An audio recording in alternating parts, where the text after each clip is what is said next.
Hi guys, kamusta? My name is Ronald. Isa po ang OFW dito sa Singapore. Meron lang po tayong bagong update para sa mga Filipinos traveling back to o babalik sa Philippines. OFW ka man o hindi, please watch this video.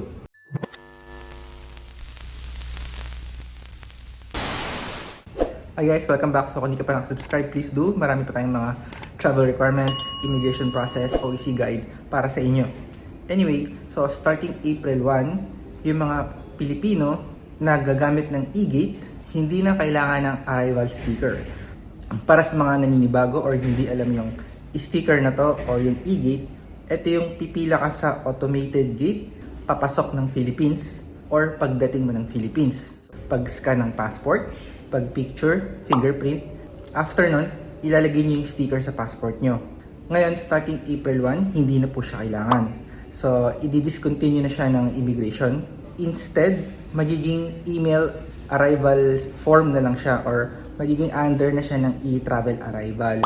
So, make sure po na gumagana yung email natin para ma-receive natin yung arrival information natin kapag babalik tayo ng Philippines. Either mag-clear ka ng manual immigration, yung haharap ka sa tao, or gagamit ng e-gate. Pwede pa rin naman kayo magpatatak ng arrival sa immigration. Typical na may arrival date, no?